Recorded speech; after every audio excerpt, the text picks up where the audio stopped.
In the last few years, the minimum wage has been the topic of much debate among labor activists and workers around the country. Politicians are entering this debate. Even the president took a position on the issue during the State of the Union address to Congress a few years ago. And everyone in this Congress who still refuses to raise the minimum wage, I say this. If you truly believe you could work full-time and support a family on less than $15,000 a year, try it. If not, vote to give millions of the hardest working people in America a raise. According to her self-sufficiency standard, even Seattle's minimum wage, the highest in the country, isn't a family wage. 2 adults with a preschool and a school age in Seattle each have to earn now well over $15 an hour, each of them working full-time year-round, just to meet those basic needs with no extras. If you're, a low-wage worker and you don't have the insurance and you don't, things could snowball very quickly. The minimum wage has a long history in the United States. First enacted in 1938, it was put in place as a response to the Great Depression. President Franklin Roosevelt talked about it not as a minimum wage, but as a living wage. This formed a moral case in favor for the minimum wage. He said, "By living wages, I mean more than a bare subsistence level. I mean the wages of a decent living." This was very different than the way his successor talked about it. Wage increases are therefore imperative to cushion the shock to our workers, to sustain adequate purchasing power, and to raise the national income. Whereas Roosevelt spoke about the minimum wage in moral terms, Truman framed it with economic terms to show that it benefits the economy as well as satisfying moral concerns. The country was in the middle of a recession. However, he viewed it as the right time to increase wages. While Roosevelt framed it as a moral question and Truman an economic one, Eisenhower did it in a way that was politically safe for himself. Eisenhower favored raising the minimum wage. At a State of the Union address, he said, "In the past 5 years, we have had economic growth which will support an increase in the federal minimum wage. In the light of present economic conditions, I recommend its increase to 90 cents an hour. I also recommend that many others, at present excluded, be given the protection of a minimum wage." After Eisenhower, Kennedy described the minimum wage as an obvious answer to economic ills. On this minimum wage bill, I find it difficult to know why anyone would oppose seeing somebody by 1963 paid $1.25 in interstate commerce.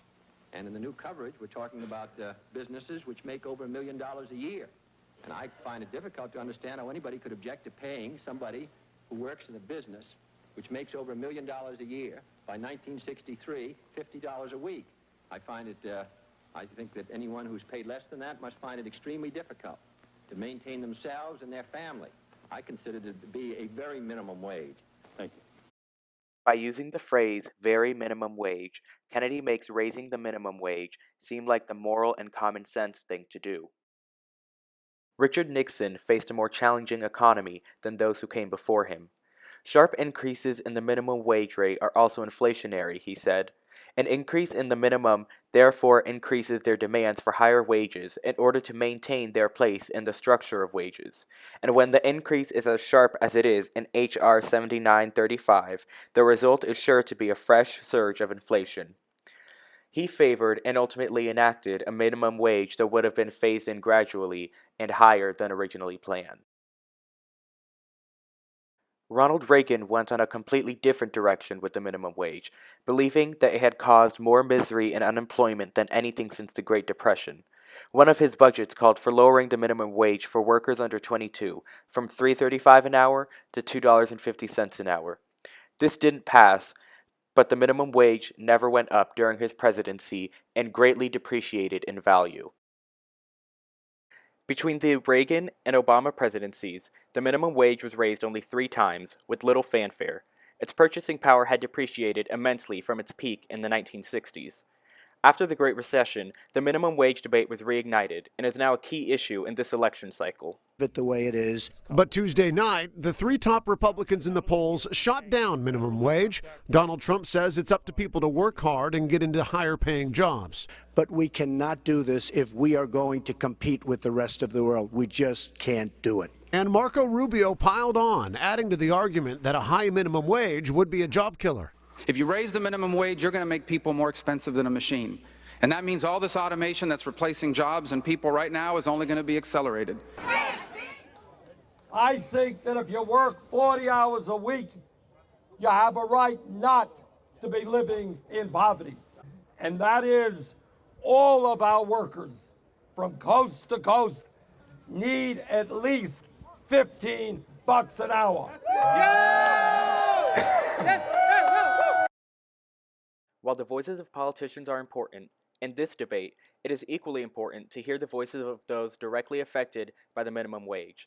And it is also important to commit ourselves to what the first minimum wage was meant to do. Pay rent, pay bills, and I need to make a living wage. Right now I'm making a poverty wage. I'm not making enough money to support myself, let alone support my daughter. So that's why I'm in Shirley 15 right now.